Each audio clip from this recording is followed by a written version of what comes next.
تبعهم بإحسان إلى يوم الدين.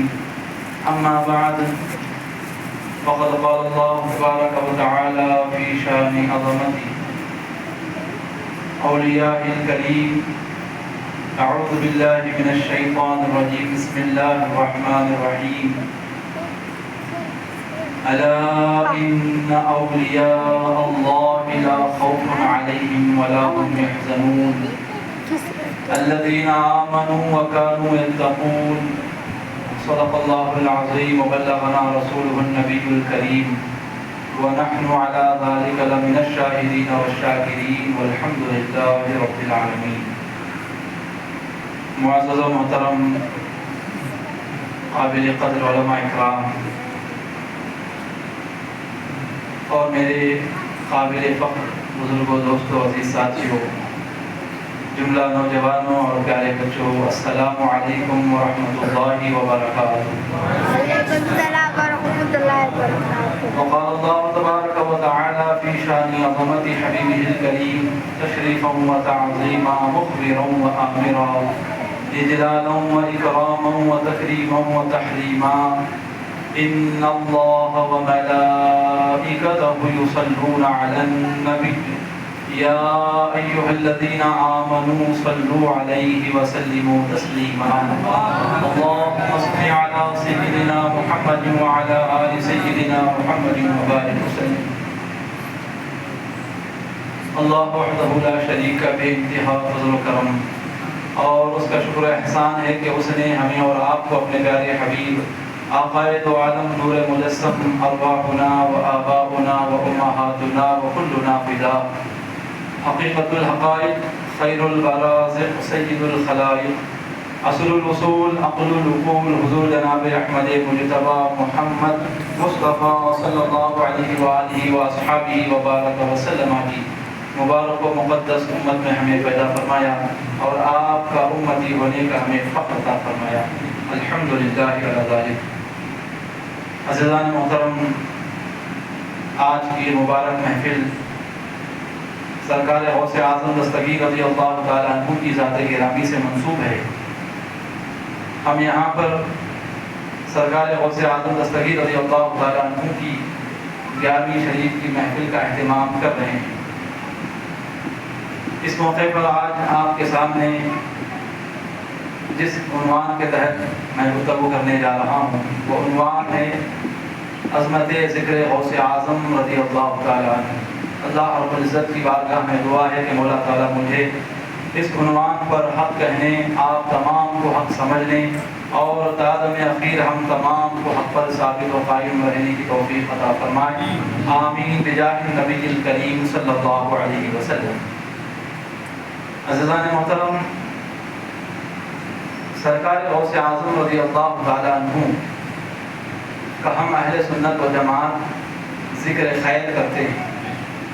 جب بھی ماہ ربیع الثانی تشریف لاتا ہے، دنیا بھر میں جہاں کہیں بھی عاشقان اولیاء اور بالخصوص اہل سنت و جماعت کے افراد رہتے ہیں، وہ اپنے اپنے طور پر حضور سرکار بغداد رضی اللہ تعالیٰ عنہ کی یاد مناتے ہیں. آپ کی بارگاہ میں اپنی اپنی حیثیت کے مطابق اپنے اپنے انداز میں خراج عقیدت پیش کرتے ہیں. تو اس بات پر ایک سوال یہ ہوتا ہے کہ ذکر غوث اعظم رضی اللہ تعالیٰ عنہ کس لیے؟ ذکر خدا ہونا چاہیے، اللہ کا ذکر کیا جانا چاہیے، لیکن سرکار غوث اعظم رضی اللہ تعالیٰ عنہ کا ذکر کس لیے کیا جاتا ہے اور کیوں کرنا چاہیے؟ تو اس کا جواب یہ ہے کہ حضور سرکار غوث اعظم رضی اللہ تعالیٰ عنہ کا ذکر، اس سے مراد کیا ہے؟ جب ہم سرکار غوث پاک رضی اللہ تعالیٰ عنہ کے ذکر کی محفل کو سجاتے ہیں تو اس میں ہم کرتے کیا ہیں؟ سرکار غوث اعظم رضی اللہ تعالیٰ عنہ کی ذات گرامی میں جو اوصاف و کمالات تھے، ان اوصاف و کمالات کا ہم ذکر کرتے ہیں. سرکار غوث اعظم رضی اللہ تعالیٰ عنہ کے ایمان و اسلام کا ذکر کرتے ہیں، آپ کے اخلاص و للہیت کا ذکر کرتے ہیں.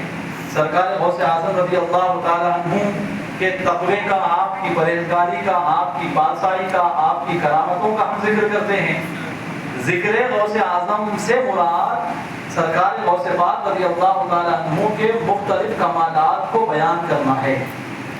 سبحان اللہ۔ اور یہ بات بالکل عین کتاب و سنت کے مطابق ہے۔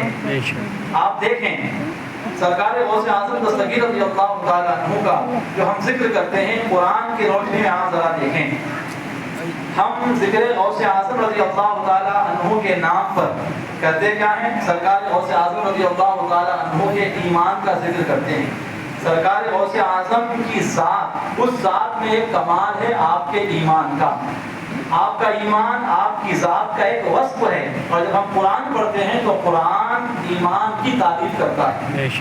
اسلام غوث اعظم رضی اللہ تعالیٰ عنہ کی ذات میں پایا جانے والا ایک کمال ہے، اور قرآن اسلام کی تعریف کرتا ہے۔ تقویٰ غوث اعظم رضی اللہ عنہ کی ذات میں پایا جانے والا ایک کمال ہے، اور قرآن تقوی کی تعریف کرتا ہے۔ اخلاص غوث اعظم رضی اللہ تعالیٰ عنہ کی ذات میں پایا جانے والا ایک کمال ہے، اور قرآن اخلاص کی تعریف کرتا ہے۔ توحید غوث اعظم رضی اللہ تعالیٰ عنہ کی ذات میں پایا جانے والا ایک کمال ہے، اور قرآن توحید کی تعریف کرتا ہے۔ جہاد اور مجاہدہ کرنا، تزکیہ نفس کرنا، یہ سرکار غوث اعظم رضی اللہ تعالیٰ عنہ کی ذات میں پائے جانے والے کمال ہیں، اور قرآن ان کمالات کا ذکر کرتا ہے۔ نماز، روزہ، حج، زکوٰۃ، صدقات و خیرات، یہ سرکار غوث پاک رضی اللہ عنہ کی ذات میں پائے جانے والے مختلف کمالات ہیں، اور قرآن ان تمام کمالات کی تعریف بیان کرتا ہے، ان تمام کمالات کی اچھائی بیان کرتا ہے۔ تو اس طرح آپ سرکار غوث پاک رضی اللہ تعالیٰ عنہ کی ذات میں جو بھی کمال پایا جاتا ہے، جو بھی وصف پایا جاتا ہے، جو بھی سرکار غوث پاک کی ذات میں خوبی پائی جاتی ہے، ان تمام خوبیوں، ان تمام اوصاف و کمالات اور ان تمام اخلاق و عادات کی تعریف خود اللہ قرآن میں بیان کرتا ہے۔ کیا نتیجہ نکلا؟ نتیجہ یہ نکلا کہ اللہ وحدہ لا شریک نے اپنے پیارے محبوب صلی اللہ علیہ وسلم کے ہاتھوں سے سرکار غوث اعظم دستگیر رضی اللہ تعالیٰ عنہ کو ایسا بنایا، ایسا سجایا، ایسا سنوارا کہ جو اوصاف اللہ نے حضور کے ہاتھوں سے سرکار غوث پاک کی ذات میں رکھے، ان تمام اوصاف کی خود اللہ قرآن میں تعریف بیان کرتا ہے۔ تو اوصاف و کمالات و اخلاق غوث اعظم کا بیان جب خود اللہ قرآن میں کرتا ہے، تو ہم نے، آپ نے ان اوصاف و کمالات و اخلاق غوث اعظم کا ذکر کر دیا تو کون سا گناہ کیا؟ عزیزان محترم، سرکار غوث پاک رضی اللہ تعالیٰ عنہ کے ذکر کی عظمت کیا ہے؟ کیوں ہم سرکار غوث پاک رضی اللہ عنہ کا ذکر کرتے ہیں؟ یہ بنیادی باتیں ہیں، ان کو آپ ذہن میں رکھیں گے، انشاءاللہ آپ ہر طرح سے جواب بھی دے سکیں گے، اور ہر طرح کی بے بنیاد گمراہیوں سے آپ اپنے آپ کو بچا بھی سکتے ہیں۔ تو آپ دیکھیں سرکار غوث اعظم رضی اللہ عنہ کا ذکر ہم کیوں کرتے ہیں، کیوں ہم کو کرنا چاہیے، اس کا فائدہ کیا ہے؟ عزیزان گرامی، یہ بہت بڑے محدث گزرے ہیں جن کا نام حضرت سفیان بن عیینہ رضی اللہ تعالیٰ عنہ ہے۔ یہ کون بزرگ ہیں؟ یہ بہت بڑے محدث ہیں۔ ان کے بارے میں اسماء الرجال کی مشہور و معروف کتاب سیر اعلام النبلاء میں امام الجرح والتعدیل حافظ ذہبی سرکار سفیان بن عیینہ رضی اللہ تعالیٰ عنہ کی شان بیان کرتے ہوئے، آپ کا ترجمہ بیان کرتے ہوئے آپ کے لیے جو القابات استعمال کیے ہیں وہ القابات آپ دیکھیں۔ حضرت سفیان کو کیا کہا جاتا ہے؟ امام العصر، حافظ العصر کہا جاتا ہے۔ حافظ کسے کہتے ہیں؟ ایک حافظ تو وہ ہے جو ہمارے ہاں معروف ہے، یعنی قرآن کریم کو مکمل یاد کر لینے والا۔ فن حدیث میں حافظ کسے کہتے ہیں؟ فن حدیث میں حافظ اس شخص کو کہتے ہیں جو زبانی طور پر 1,00,000 حدیثوں کو یاد کر لیتا ہے۔ سبحان اللہ۔ تو حضرت سفیان بن عیینہ رضی اللہ عنہ کون ہیں؟ یہ ان کے بارے میں کیا روایت میں آیا؟ حافظ العصر، یعنی اپنے زمانے کے تمام حفاظ حدیث میں سب سے اعلیٰ مقام رکھنے والے ہیں آپ۔ آپ کو کیا کہا گیا؟ شیخ الاسلام بولا جاتا ہے۔ آپ کو کیا کہا جاتا ہے؟ آپ کو رئیس المحدثین کہا جاتا ہے۔ حضرت سفیان کی شان کیا ہے؟ آپ دیکھیں، امام شافعی کا نام آپ نے سنا ہوگا، دنیا میں آج کروڑوں کی تعداد میں آپ کے مقلد پائے جاتے ہیں۔ امام شافعی کے استاد ہیں حضرت سفیان۔ سرکار غوث پاک رضی اللہ تعالیٰ عنہ کے امام ہیں حضرت سرکار سیدنا امام احمد بن حنبل رضی اللہ عنہ، اور حضرت امام احمد بن حنبل کے استاد ہیں حضرت سفیان۔ حضرت امام عبدالرزاق جو امام بخاری کے اساتذہ کے استاد ہیں، حضرت امام عبدالرزاق رضی اللہ عنہ کے استاد ہیں حضرت سفیان۔ حضرت یحییٰ بن معین جو ایسے بڑے محدث ہیں کہ جب ان سے کوئی حدیث پوچھی جاتی کہ حضور یہ روایت ہم تک پہنچی ہے، یہ عبارت، اس عبارت کے بارے میں ہم سے کہا جاتا ہے کہ یہ حدیث رسول ہے، آپ ہمیں بتائیے کہ یہ حدیث ہے کہ نہیں، تو آپ کا جواب کیا ہوگا؟ دیکھو میرا ایک کمرہ ہے، اس کمرے میں جاؤ اور اس حدیث کو تلاش کرو، اگر یہ روایت مل گئی تو اس کا مطلب یہ ہے کہ یہ حدیث بھی ہے، اور اگر یہ میرے کمرے میں نہ ملے تو اس کا مطلب یہ ہے کہ حدیث بھی نہیں ہے۔ ایسی شان کے مالک ہیں حضرت یحییٰ بن معین، ان کے استاد ہیں حضرت سفیان بن عیینہ رضی اللہ عنہ۔ حضرت عبد الرحمن بن مہدی بڑے زبردست محدث گزرے، ان کے استاد ہیں حضرت سفیان۔ حضرت علی بن مدینی علیہ الرحمہ، ان کے استاد ہیں حضرت سفیان۔ حضرت اسحاق بن راہوی رضی اللہ عنہ بڑے محدث گزرے ہیں، علم حدیث میں کوہ ہمالیہ کا مقام رکھتے ہیں، ان کے استاد ہیں حضرت سفیان رضی اللہ عنہ۔ حضرت امام حمیدی جو حضرت امام بخاری کے استاد ہیں، ان کے استاد ہیں حضرت سفیان رضی اللہ عنہ۔ تو اس طرح آپ دیکھتے جائیں، جو اکابرین، جو محدثین خود اپنی جگہ حجت ہیں، دلیل ہیں، ان کے استاد ہیں حضرت سفیان رضی اللہ تعالیٰ عنہ۔ انہوں نے کیا پیاری بات ارشاد فرمائی، ہم ذکر غوث اعظم کرتے کیوں ہیں؟ آپ فرماتے ہیں، آپ کا یہ قول حضرت امام ابو نعیم الاصفہانی علیہ الرحمہ کی کتاب حلیۃ الاولیاء کے اندر تابندہ ہے۔ حضرت سفیان بن عیینہ رضی اللہ عنہ ارشاد فرماتے ہیں، عند ذکر الصالحین تنزل الرحمہ۔ آپ فرماتے اتنے بڑے محدث اور خود بھی محدث ہیں اور سینکڑوں محدثین کے آپ استاد بھی ہیں، آپ کیا فرماتے ہیں؟ عند ذکر الصالحین تنزل الرحمہ، کہ جب نیک لوگوں کا ذکر ہوتا ہے تو اس مقام پر اللہ کی رحمتوں کا نزول ہوتا ہے۔ سرکار غوث اعظم کا ذکر کیوں کرتے ہیں؟ حضرات آپ نے یہ نہیں فرمایا کہ من یذکر الصالحین تنزل علیہ الرحمہ، جو نیک لوگوں کا ذکر کرتا ہے، جو صالحین کا ذکر کرتا ہے، فقط اس پر اللہ کی رحمت نازل ہوتی ہے، یہ نہیں کہا۔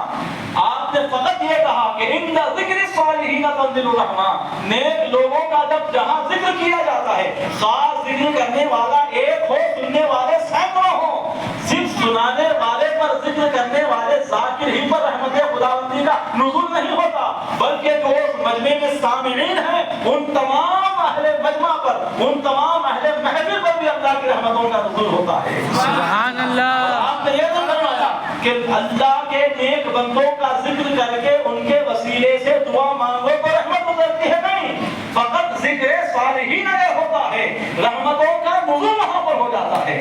ان کے وسیلے سے اللہ سے دعا کرنا، رحمت کا سوال کرنا تو بہت آگے کی بات ہے، دعا نہ کی جائے، فقط اللہ کے محبوبین کا جہاں ذکر بھی ہوتا ہے، اللہ اس محبوبین سے چونکہ ایسا راضی ہو چکا ہے کہ ان کے ذاکرین پر اور اس ذکر کے سامعین دونوں پر اللہ تعالیٰ اپنی خصوصی رحمت و برکات کا سبحان اللہ، سبحان اللہ۔ یہاں تیسری بات قابل غور یہ ہے کہ حضرت سفیان رضی اللہ عنہ نے کیا کہا؟ عند ذکر الصالحین، کہ نیک لوگوں کے ذکر کے وقت اللہ کی رحمتوں کا نزول ہوتا ہے۔ آپ کو معلوم ہونا چاہیے جب ہم قرآن پڑھتے ہیں تو ایک مقام وہ آتا ہے جہاں مولا تعالیٰ ارشاد فرماتا ہے کہ اللہ کی رحمت اور اللہ کے انعام یافتہ جو لوگ ہیں، اللہ کی بارگاہ کے انعام جن کو دے دیے گئے ہیں، عطا کر دیے گئے ہیں، ان کی 4 جماعتیں ہیں، ان میں سب سے آخری جماعت ہے انعام یافتہ لوگوں کی صالحین، ان سے اوپر ہیں شہداء، ان سے اوپر ہیں صدیقین، ان سے اوپر ہیں انبیاء۔ انعم اللہ علیہم من النبیین والصدیقین والشہداء والصالحین۔ اللہ نے 4 ایسی جماعتوں کا ذکر کیا جو منعم علیہ ہیں، یعنی جن پر اللہ کے انعامات کا نزول ہو چکا ہے، بارگاہ خداوندی سے جو انعام پا چکے ہیں، ان میں آخری جماعت ہے صالحین کی۔ حضرت سفیان نے کیا کہا؟ عند ذکر الصالحین، جب صالحین کا ذکر ہوتا ہے تو رحمت کا نزول ہوتا ہے۔ لیکن غوث اعظم رضی اللہ عنہ ان کا جو مقام ہے وہ صالحین کی حد تک محدود نہیں ہے، آپ صالحین کے درجے سے اوپر والے ہیں، ان سے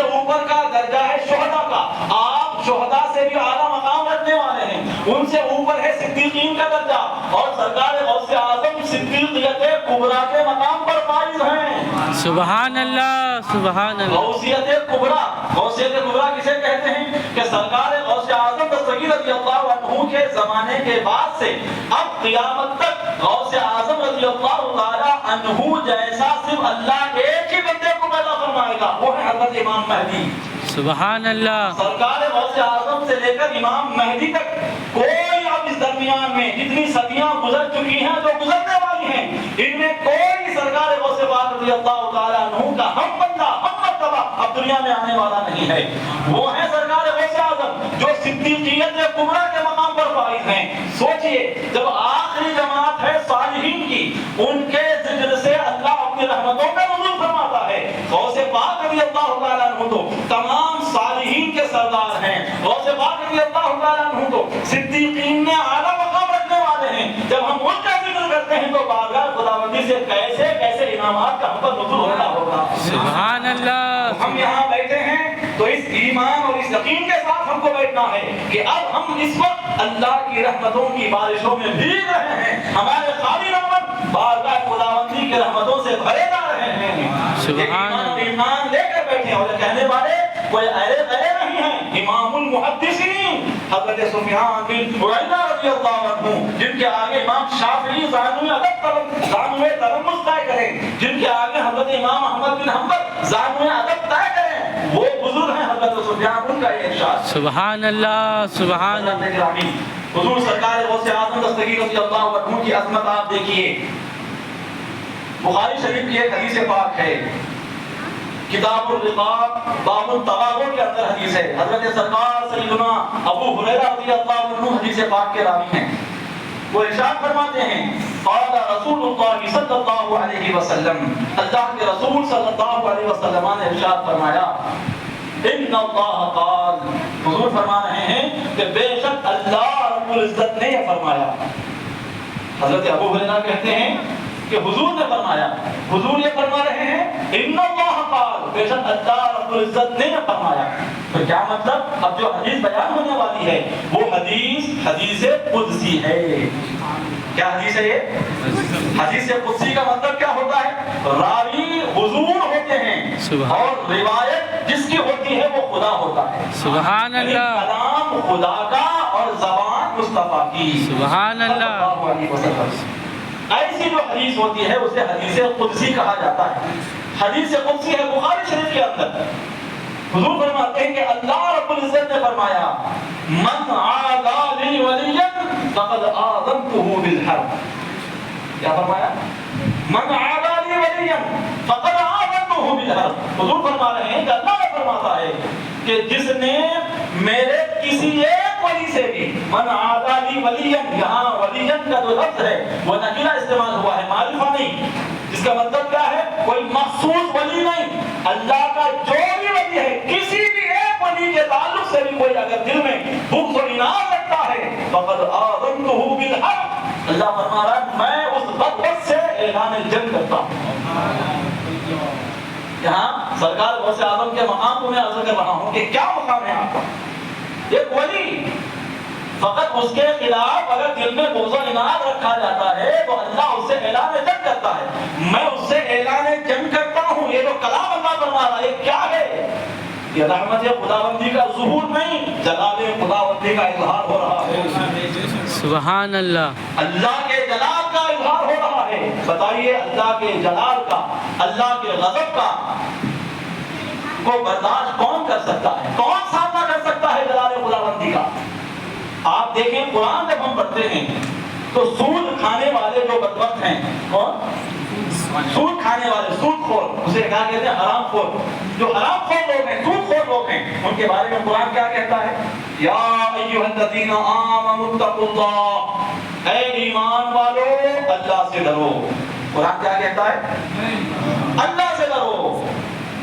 وَذَرُوا مَا بَقِيَ مِنَ الرِّبَا، اب تک جو سود لے چکے ہو، اب آئندہ جو سود تم کو آنا ہے، جہاں سے تم نے سود پانا ہے، جن لوگوں کے ذمہ تمہارے سود کا پیسہ ہے وہ چھوڑ دو۔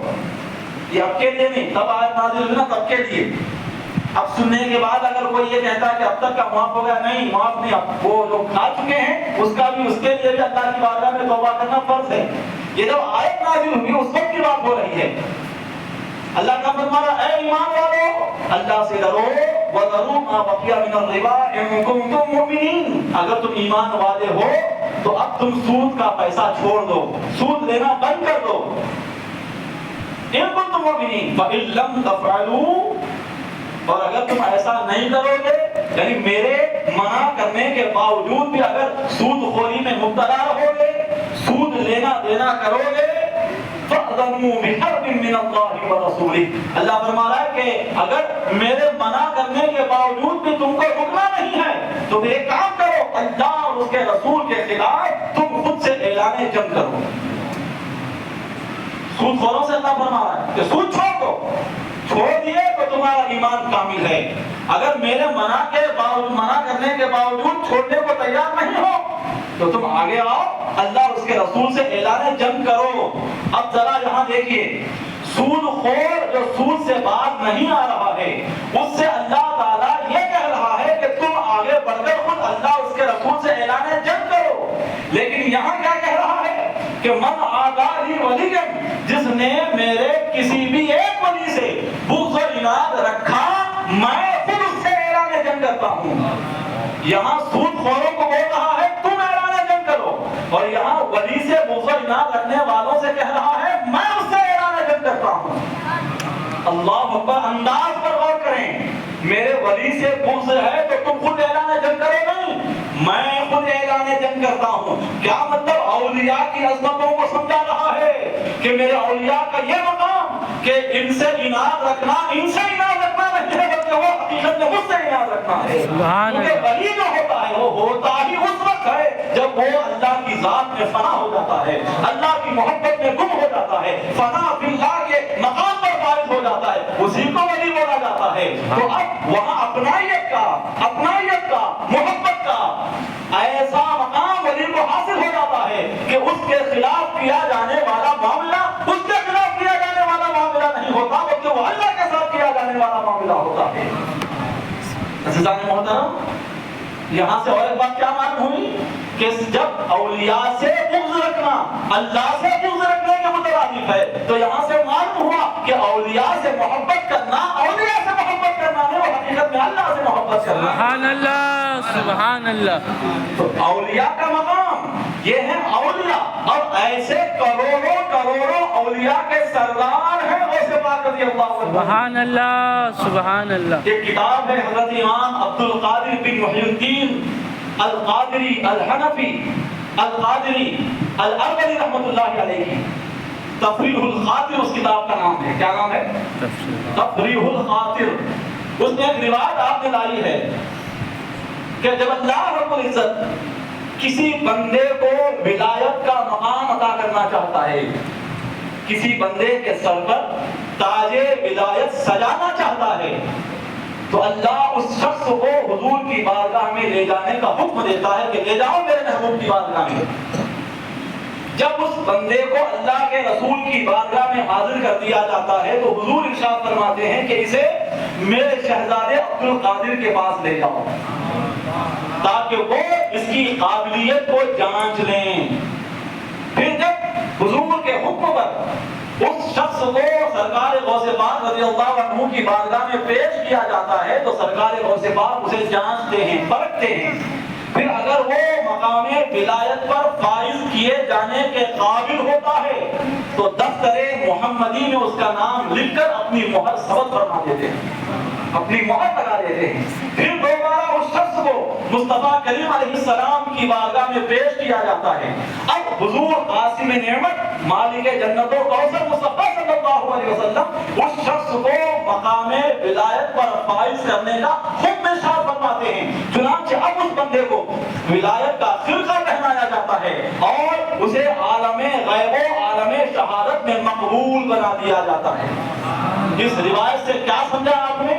اس روایت سے معلوم ہوا کہ آج تک جو بھی ولی ہوا ہے بالخصوص سرکار غوث اعظم رضی اللہ عنہ کے زمانے کے بعد سے اور صحابہ اور ائمہ مجتہدین، ائمہ اہل بیت اطہار کے علاوہ صحابہ کے بعد صحابہ کے علاوہ اور ائمہ اہل بیت جو 12 امام گزرے ہیں، جن میں 11 گزر چکے ہیں اور ایک آنے والے ہیں، ان کے علاوہ سرکار غوث اعظم رضی اللہ عنہ سے پہلے بھی جتنے اولیاء ہوئے اور سرکار غوث اعظم کے زمانے میں جتنے اولیاء ہوئے اور صبح قیامت تک اب جتنے بھی اولیاء ہونے والے ہیں، وہ ولی اسی وقت بنائے جاتے ہیں جبکہ ان کی سند پر سرکار غوث پاک کی مہر لگائی ہوئی ہو۔ سبحان اللہ جب سبحان تک کسی کی سند پر سرکار غوث اعظم کی مہر ثبت نہیں ہوتی، اسے مقام ولایت پر فائز نہیں کیا جاتا۔ یہ مقام ہے صاحب اقدار رضی اللہ عنہ کا۔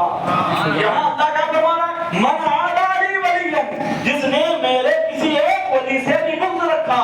یہ اولیاء کی بات ہو رہی ہے اور سرکار غوث پاک ایسے کروڑوں اولیاء کے سردار ہیں، اب ان کے خلاف بغض رکھنا یہ کتنی بڑی جرأت کی بات ہے، کتنی بڑی تباہی کو دعوت دینے والی بات ہے، آپ خود اندازہ کر سکتے ہیں۔ جب ایک عام ولی کے خلاف بغض اناد رکھنے والے سے اللہ اب خود اعلان جنگ کر رہا ہے تو سوچئے شاہ اولیاء شہنشاہ ولایت سرکار غوث اعظم رضی اللہ عنہ کے خلاف اناد رکھنے والے پر اللہ کا کیسا قہر و غضب نازل ہوتا ہوگا۔ اور یہاں دیکھیے اور ایک بات حضور نے کیا فرمایا، اللہ فرما رہا ہے کہ جس نے میرے کسی ولی سے بغض رکھا، لفظ کیا ہے حدیث کا، آذا، من آذا لی ولیا، عربی میں اور ایک لفظ ہے آذا، کیا لفظ ہے، آذا، اذیت سے، اذیت دینا، دونوں کا وزن ایک ہے، آذا عین سے اور آذا الف مدہ، آذا، آذا عداوت یعنی دشمنی رکھنا اور آذا اذیت دینا، تکلیف پہنچانا، کسی کو کوئی رنج پہنچانا۔ اللہ نے یہاں حدیث پاک میں آذا نہیں کہا، اذیت کا استعمال نہیں کیا، من آذا لی ولیا، جس نے میرے کسی ولی کو اذیت دی نہیں کہا، کیا کہا، من عادا لی ولیا، جس نے میرے کسی ولی سے عداوت رکھا۔ کیوں آذا کیوں نہیں کہا، آذا کیوں کہا؟ وجہ یہ ہے کہ آذا اذیت سے، اس کے اذیت اسی وقت ہوتی ہے جبکہ کچھ بولا جائے، یا تو اذیت زبان سے ہوتی ہے یا تو اذیت ہاتھ سے ہوتی ہے۔ اذیت دینے کے لیے، تکلیف پہنچانے کے لیے کچھ کہنا پڑتا ہے تبھی سامنے والے کو تکلیف ہوتی ہے۔ تکلیف پہنچانے کے لیے، اذیت دینے کے لیے کچھ کرنا پڑتا ہے، اذیت دینے کے لیے پیروں کی حرکت ہوتی ہے، کہیں جانا پڑتا ہے، اذیت دینے کے لیے کچھ لکھنا پڑتا ہے، اذیت دینے کے لیے کچھ بیان کرنا پڑتا ہے۔ اذیت دینے کے لیے مختلف طریقے ہیں کہ زبان سے، ہاتھ سے، پیر سے، قلم سے اذیت ہوتی ہے سامنے والے کو۔ یہاں اللہ تعالیٰ اذیت کا استعمال نہیں فرما رہا بلکہ اعلیٰ فرما رہا ہے۔ کیا مطلب کہ لوگوں، میرے ولی کا مقام میری بارگاہ میں اتنا اونچا ہوتا ہے کہ دیکھو میرے ولی کے خلاف تم نے کچھ اذیت کو دور کی بات، یعنی ہاتھ سے، زبان سے، قدم سے، پیروں سے، اپنے الفاظ سے نقصان پہنچانا، تکلیف پہنچانا تو دور کی بات، تم کچھ بھی حرکت نہ کرو، ایک ہی جگہ اپنے گھر میں بیٹھے رہو اور دل میں فقط تم نے بغض بھی رکھا تو ایسے بدبخت سے میں اعلان جنگ کرتا ہوں۔ یعنی میرے ولی کے خلاف بولنا تو دور کی بات، میرے ولی کے خلاف لکھنا تو دور کی بات، میرے ولی کو نقصان پہنچانے کے لیے، تکلیف پہنچانے کے لیے کہیں چل کر جانا تو دور کی بات، تم فقط کسی سے ملاقات نہ کرو، ایک ہی جگہ بیٹھے رہو اور بیٹھے ہوئے فقط اپنے دل میں بغض و اناد بھی رکھو گے تو اس سے بھی میں اعلان جنگ کرتا ہوں۔ یعنی حرکت کی ضرورت نہیں، فقط دل میں اگر وہ تمہارے عذاب آ گئی میرے ولی کے خلاف تو ایسے بھی میں اعلان جنگ کرتا ہوں۔ اور حضرات گرامی، اعلان جنگ کون کر رہا ہے؟ اللہ رب العزت۔ کون ہے جو اللہ سے لوہا لے؟ کون ہے ایسا جو اللہ رب العزت کے مقابلے میں جائے؟ میں اعلان جنگ کرتا ہوں کا معنی کیا؟ اور ڈریں گے یہ مطلب نہیں، اعلان جنگ کرتا ہوں کا مطلب کیا؟ میں اس بدبخت کو دنیا میں بھی تباہ و برباد کر دیتا ہوں، آخرت میں بھی خائب و حاصل کر کے چھوڑتا ہوں، یہ مطلب ہے اس کا۔ سمجھ رہے آپ کہ جس نے میرے کسی ایک ولی کے خلاف بھی بغض رکھا، انعام رکھا، میں نہ اسے دنیا کا چھوڑتا ہوں نہ آخرت کا چھوڑتا ہوں، نہ اسے دنیا میں کامیابی مل سکتی ہے، نہ آخرت میں کامیابی مل سکتی ہے۔ وہ دھوبی کا کتا بن کر رہ جاتا ہے جو نہ گھر کا ہوتا ہے نہ گھاٹ کا ہوتا ہے۔ اس سے بدتر زندگی اس کو میں بنا کر چھوڑ دیتا ہوں جو میرے کسی ایک ولی کے خلاف بھی بغض و عناد رکھے۔ سوچئے جب ایک عام ولی کے بارے میں اللہ کے ایسے غضب کا اظہار ہو رہا ہے، اس کے خلاف بھی بغض و عناد رکھتا ہے، اب سرکار غوث اعظم کا کیا مقام ہوگا، ان کا کیا رتبہ ہوگا؟ ہماری عقلوں سے ماورا ہے ان کا رتبہ۔ اسی لیے سرکار غوث اعظم نے کیا فرمایا؟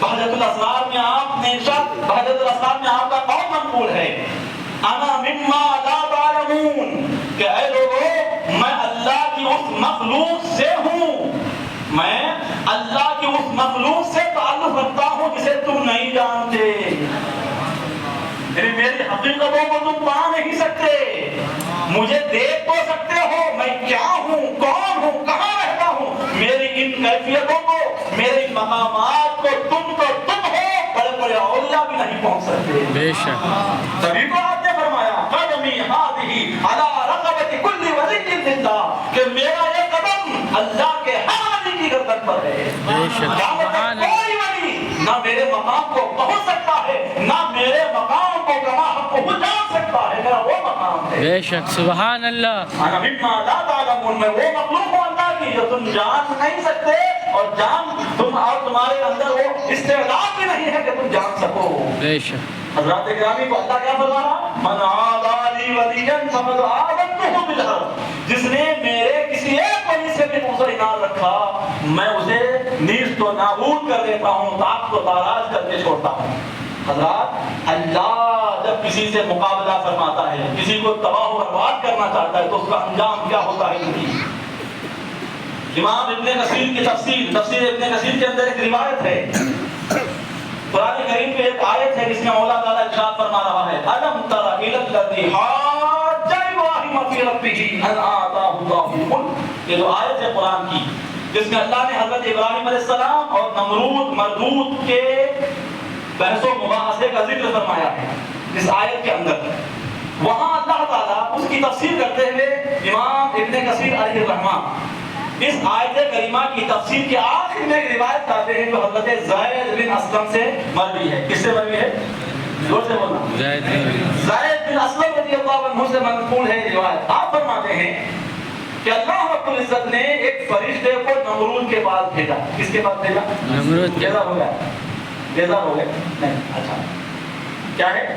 اللہ نے ایک فرشتہ نمرود کے پاس بھیجا۔ اللہ کا قہر اور غضب کیسا ہوتا ہے وہ میں سمجھا رہا ہوں۔ نمرود کے پاس فرشتہ آیا، نمرود جو اللہ کی نافرمانی میں تھا، خود کو خدائی کا دعویٰ کر رہا تھا، خود کو خدا کہہ رہا تھا۔ فرشتہ آ کر اسے کیا کرتا ہے؟ توحید کی دعوت دیتا ہے کہ اے نمرود تو جو کر رہا ہے اللہ کو ناراض کرنے والا فعل ہے، تیری آخرت تباہ و برباد ہو جائے گی، تو جہنم کا ابدی مستحق بن جائے گا، لہذا اس کفر کو شرک کو چھوڑ دے، اللہ کی بارگاہ میں تائب ہو جا، رجوع رہا، اللہ کا فرما بردار بن جا۔ توحید کی دعوت دی لیکن اس نے انکار کر دیا۔ تھوڑا عرصہ گزرا، اللہ نے پھر سے اس کے پاس فرشتے کو بھیجا، وہ فرشتہ پھر حاضر ہوا، پھر سے سمجھانے لگا، لیکن حضرات گرامی ہوا کیا؟ پھر نمرود بات نہیں آیا، فرشتہ واپس چلا گیا۔ ایک عرصہ ہوا، پھر سے اللہ رب العزت نے اس فرشتے کو اس کے پاس بھیجا، تیسری مرتبہ پھر اسے توحید کی دعوت دی گئی، اسے اسلام کی طرف بلایا گیا، وحدانیت خداوندی کی طرف بلایا گیا، لیکن پھر وہ منکر ہوا، وہ اپنی حد دھرمی پر قائم رہا اور اسلام قبول کرنے، اپنے کفر کو چھوڑنے کو تیار نہیں ہوا۔ تو اللہ کے حکم سے فرشتے نے کیا کہا؟ اجمع جموع و اجمع جموعی، کہ اے مردود اگر تو اللہ رب العزت سے اللہ رب العزت کے ساتھ شریک کہلانے کے معاملے میں بات نہیں آتا، اپنے آپ کو خدا کہلوانا تجھے پسند ہے، تو آ اللہ سے مقابلہ کر، میرے پاس جو لشکر ہے خدا کا میں وہ لشکر لے کر آؤں گا، تیرے پاس جو لشکر ہے تو وہ لشکر لے کر آ جا۔ ایک دن مقرر ہوا، چنانچہ اس نمرود نے کیا کیا؟ روایت کے الفاظ ہیں فَجَمَعَ النَّمْرُودُ جَيْشَهُ وَجُنُودَهُ وَقْتَ طُلُوعِ الشَّمْسِ، صبح سویرے، ایک دن کی صبح سویرے جب سورج نکل رہا تھا، اس سورج کے نکلنے کے وقت نمرود نے اپنا ایک بہت بڑا لشکر کرار جو ہر طرح کے ضرب و حرب سے لیس تھا، بڑا قوی وسیع و عریض پھیلا ہوا لشکر تھا، اس لشکر کو اس نے جمع کیا اور خدا کے لشکر سے مقابلہ کرنے کو آ پہنچا۔ تو جب نمرود کا سارا لشکر جمع ہو گیا، نمرود بھی اس میں جمع ہو گیا، نمرود بھی اس میں حاضر ہو گیا اپنی فوج کو لے کر، تو اللہ نے کیا کیا؟ وَأَرْسَلَ اللَّهُ عَلَيْهِمْ بَابًا مِنَ الْبَعُوضِ بِحَيْثُ لَمْ يَرَوْا عَيْنَ الشَّمْسِ۔ روایت کے الفاظ ہیں اللہ رب العزت نے اس نمرود کے مقابلے میں اپنا جو لشکر بھیجا وہ فرشتوں کا لشکر نہیں تھا، وہ جنات کا لشکر نہیں تھا، وہ انسانوں کا لشکر نہیں تھا، اللہ کے بے شمار لشکر ہیں، اللہ کے کئی طرح کے لشکر ہیں۔ یہاں جو نمرود کے مقابلے میں لشکر بھیجا گیا، بابا من البعوض، مچھروں کا لشکر اللہ نے بھیجا۔ کیسا لشکر بھیجا؟ مچھروں۔ اتنی کثیر تعداد میں مچھر اللہ کی بارگاہ سے یہاں نمرود کا مقابلہ کرنے کو حاضر ہوئے، بحیث لم یروا عین الشمس، کہ آسمان پر اتنے مچھر جمع ہو گئے کہ سورج کی روشنی نمرود اور نمرودیوں کو نظر ہی نہیں آ رہی تھی۔ ان کے سروں پر اتنے مچھر آ گئے، اللہ کا ایسا لشکر جبار آیا۔ اللہ جو اپنے دین کی حفاظت کرنا چاہتا ہے تو ایسے ہی لشکروں کو بھیجتا ہے۔ بے شک، سبحان اللہ۔ آپ نے خانہ کعبہ کی حفاظت کا معاملہ دیکھا، اللہ نے ابابیل کو بھیجا۔ سبحان اللہ۔ یہاں آپ دیکھیے اللہ نمرود کو نیست و نابود بنا کر اسے آخرت کے اسے قیامت تک کے لیے نشان عبرت بنانا چاہا تو اللہ نے کسی قوی ہیکل مضبوط طاقتور فوج کو نہیں بھیج رہا ہے، مچھر جسے ہم حقیر و ذلیل سمجھتے ہیں اللہ اسی سے کام لے رہا ہے۔ بے شک، سبحان اللہ۔ خیر اتنے لشکر اتنے مچھر جمع ہوئے کہ آسمان سے دھوپ نظر نہیں آ رہی تھی، آسمان سے دھوپ کو اس لشکر نے چھپا دیا۔ پھر کیا ہوا؟ اللہ رب العزت نے ان مچھروں کو حکم دیا کہ ٹوٹ پڑو، تو اللہ کے حکم سے فَصَلَّتَهَا اللَّهُ عَلَيْهِ، اللہ رب العزت نے مچھروں کے لشکر کو نمرود اور نمرودیوں پر مسلط فرما دیا۔ اب ان مچھروں نے ان کا ایسا کام بگاڑا، ان پر ایسے ٹوٹ پڑے۔ ہمارے یہاں کیا ہوتا ہے عام طور پر مچھر کیا کرتا ہے؟ زیادہ سے زیادہ خون پی کر جاتا، آپ کو مار کر چلا جاتا، کیا ہوتا ہے؟ زیادہ سے زیادہ، اور غلیظ مچھر آپ کو بخار بیمار کر کے چلا جاتا، اتنا پتا۔ لیکن یہاں اللہ کا لشکر آیا تھا، اب اس نے کیا کیا؟ فَأَكَلَتْ دِمَاءَهُمْ وَلُحُومَهُمْ وَتَرَكَتْهُمْ عِظَامًا بَالِيًّا۔ روایت کے الفاظ ہیں، اس کا مفہوم خلاصہ ہے کہ اللہ کی طرف سے آئے ہوئے مچھر تھے، ایسا ٹوٹ پڑے، خون تو خون، ان نمرودیوں کے بدن سے گوشت کے ذرے ذرے کو وہ کھا کر چلے گئے۔ تھوڑا ہی وقت گزرا تھا، تھوڑی ہی وقت گزری، تھوڑی ہی دیر گزری تھی کہ ہوا کیا؟ فَتَرَكَتْهُمْ عِظَامًا بَالِيًّا۔ جب مچھر ہٹ گئے لشکر سے تو دیکھنے والوں نے دیکھا کہ پورا میدان ہڈیوں کے کنکاروں سے بھرا ہوا ہے۔ صرف خون چوس کر نہیں گئے، گوشت کی ایک گوٹی تک ان کے جسموں پر رہنے نہیں دیا، صرف ہڈیاں ہی، ہڈیوں کا ڈھانچہ جو ہمارے سامنے ہوتا کیسا ہوتا آپ دیکھتے ہوں گے، جانتے ہیں آپ، تو ہڈیوں کے ڈھانچوں کو انہوں نے چھوڑا اور مچھر چلے گئے۔ اور پھر اللہ نے کیا کیا؟ نمرود کے ساتھ اللہ نے ایک مچھر کو حکم دیا، اور وہ مچھر کیا ہوا؟ نمرود کی ناک میں گھس کر اس کے دماغ پر مسلط کر دیا گیا۔ روایت کے الفاظ ہیں 400 سالوں تک وہ مچھر اس کے دماغ کے اندر رہا۔ کتنے سالوں تک؟ 400 سالوں تک۔ 4 گھنٹے نہیں، 400 سال، 4 دن نہیں، 400 سالوں تک ایسا اللہ نے اپنا عذاب اس پر مسلط فرمایا۔ عذبہ اللہ بہا کے الفاظ ہیں روایت کے کہ اس مچھر کے ذریعے اللہ نے نمرود کو عذاب دیا جو خدائی کا دعویٰ کر رہا تھا کہ 400 سالوں تک وہ اس کے سر کے اندر دماغ کے پاس رہا، اور ایسے حرکت وہ کرتا، اندر جا کر وہ ایسی تکلیف پہنچاتا کہ نمرود چلا اٹھتا اور اتنا شدید درد اسے ہوتا کہ وہ روایت کے الفاظ آئے ہیں کہ مرازق یضربہ بالمرازق، اسے ہتھوڑوں سے مارا جاتا۔ ہم کیا سنے ہیں؟ چپلوں سے مارا جاتا ہے، سنے ہیں نا، بچپن سے سنتے ہیں، لیکن یہاں روایت کا الفاظ کیا ہے؟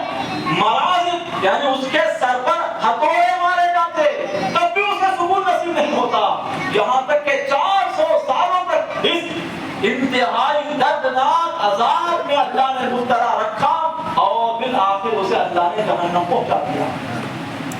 کیا بولنا چاہ رہا ہوں میں یہ روایت کے ذریعے کہ اللہ کے مقابلے میں جو آتا ہے یا اللہ جس سے مقابلہ کرتا ہے اسے کیسا نیست و نابود کر کے چھوڑ دیتا ہے، اس کی ایک مثال فقط کہاں بیان کی گئی۔ تو اولیاء کا مقام کیا مولا فرما رہا ہے من عادى لي وليا فقد آذنته بالحرب، کہ جس نے میرے کسی ایک ولی کے خلاف بھی دل میں کچھ نقطہ رکھا، دل میں کچھ بغض و عناد رکھا، میں اس سے اعلان جنگ کرتا ہوں۔ مطلب کیا؟ اس کی دنیا بھی تباہ کر دوں گا، آخرت بھی تباہ کر دوں گا۔ یہ اولیاء کی شان، اور ایسے ہزاروں کروڑوں اولیاء کے سردار ہیں سرکار غوث اعظم دستگیر۔ سبحان اللہ۔ آگے کیا الفاظ ہیں بخاری شریف کے؟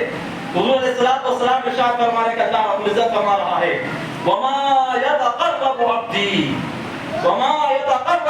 إلي بشيء أحب إلي مما افترضته عليه، کہ بندہ جن کاموں کے ذریعے میرا سب سے زیادہ قرب پاتا ہے، جن اعمال کے ذریعے سے بندہ میرا سب سے زیادہ قرب پا لیتا ہے، ان میں مجھے سب سے زیادہ فرائض پسند ہیں۔ سبحان اللہ۔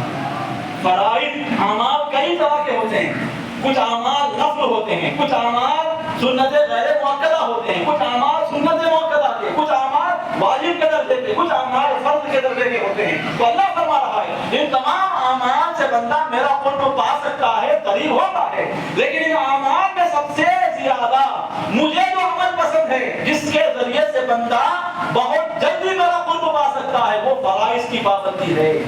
یہ کہہ کر اللہ آگے فرما رہا ہے وما يزال يتقرب عبدي وما يزال عبدي يتقرب الي بالنوافل حتى احبه، اور نوافل اسے بھی ہلکے نہ سمجھو، نوافل کو بھی معمولی نہ سمجھو، نوافل کی پابندی سے یعنی فرائض کی پابندی کرنے کے ساتھ ساتھ جو بندہ نوافل کی پابندی کرتا ہے، نوافل کی پابندی کرنے کے ذریعے سے وہ میرا ایسا قرب پا لیتا ہے کہ میں اس بندے سے محبت کرنے لگتا ہوں۔ سبحان اللہ، سبحان اللہ۔ پہلے اللہ نے کیا کہا کہ فرائض کے ذریعے سے میرا سب سے زیادہ قرب بندہ حاصل کر سکتا ہے۔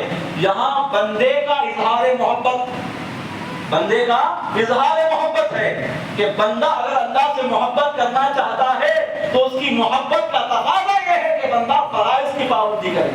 یہ بندہ ہے فرائض کچھ ہو رہا ہے، نماز، روزہ، حج، زکات، یہ فرائض جتنے بھی ہیں، چاہے وہ حقوق اللہ سے تعلق رکھنے والے ہوں یا حقوق العباد سے تعلق رکھنے والے فرائض ہوں، فرائض کو چھوڑ کر اللہ سے محبت کا دعویٰ کرتا ہے تو وہ اپنے دعوے میں جھوٹا ہے۔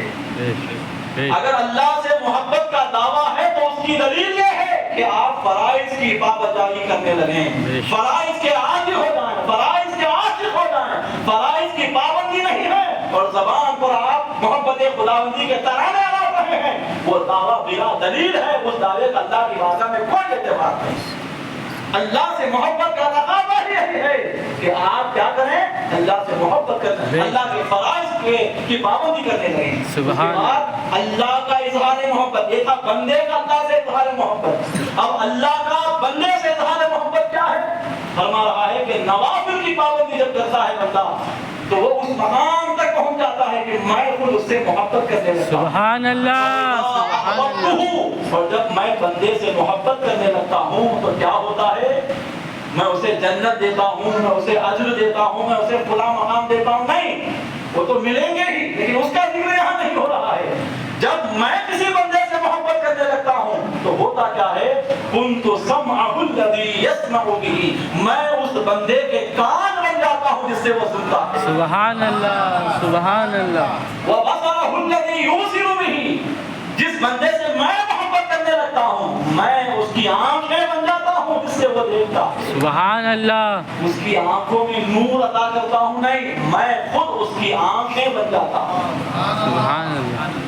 آنکھیں نہیں بن کر حقیقت میں اضافتاً میں اس کی آنکھیں بن جاتا ہوں جس سے وہ دیکھنے لگتا ہے۔ سبحان اللہ۔ وَيَدَهُ الَّتِي يَبْطِشُ بِهَا، میں جس سے محبت کرنے لگتا ہوں میں اس کے ہاتھ بن جاتا ہوں جس سے وہ پکڑتا ہے۔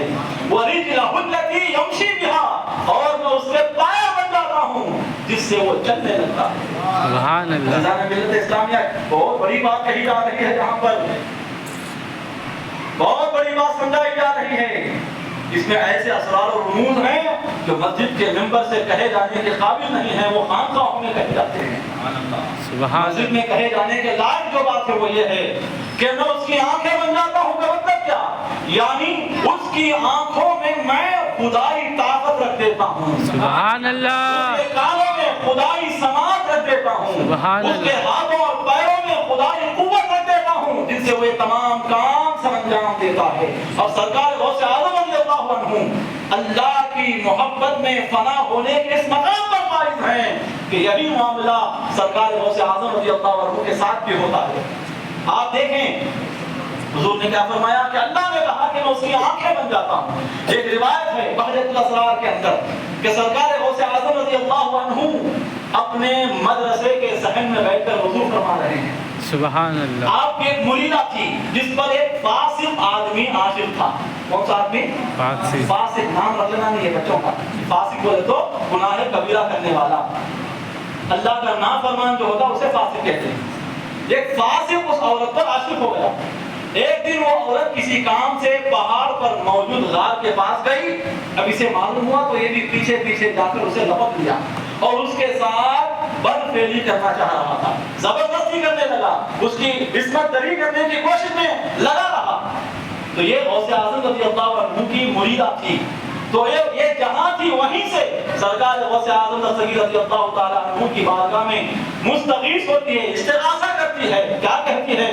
الغیاث یا غوث اعظم, اے غوث اعظم, اے بہت بڑے مددگار, میں آپ سے مدد کی طلبگار ہوں. سبحان اللہ. الغیاث یا غوث الثقلین, اے جنات و انسانوں کے مددگار, میں آپ سے مدد کی گہار لگا رہی ہوں. سبحان اللہ. الغیاث یا شیخ محی الدین, اے دین کو زندہ فرمانے والے آقا, میں آپ سے مدد کی بھیک مانگتی ہوں. الغیاث یا سیدی عبد القادر, اے میرے آقا عبد القادر, میں آپ سے مدد کی گہار لگاتی ہوں. میری امداد کیجیے, میری خبر گیری فرمائیے, میری امداد فرمائیے. سرکار غوث اعظم وہاں نہیں ہے, اپنے مدرسے میں بغداد میں موجود ہیں. اب وہ آواز وہاں سے لگا رہی ہے, لیکن سرکار غوث اعظم اللہ فرمایا کنت سمعہ الذی یسمع بہ, میں اس کے کان بن جاتا ہوں جس سے وہ سنتا ہے. یہاں اس بات کا اظہار ہو رہا ہے. وضو فرما رہے ہیں, نہ صرف اس کی آواز سنتے ہیں, الغیاث جو غوث الثقلین میں ہیں اس کی دستگیری کیسے فرماتے ہیں؟ آپ کے کھڑاؤں موجود تھے. کھڑاؤں بولے تو لکڑی کے جوتے. آپ نے ان کھڑاؤں کو اٹھایا اور پھینکا. اس پہاڑ, وہ پہاڑ جس جانب تھا اس جانب اپنے کھڑاؤں کو اٹھا کر پھینکا. یہاں سے پھینکنا تھا. ان بازوؤں میں خدائی ایسی طاقت تھی.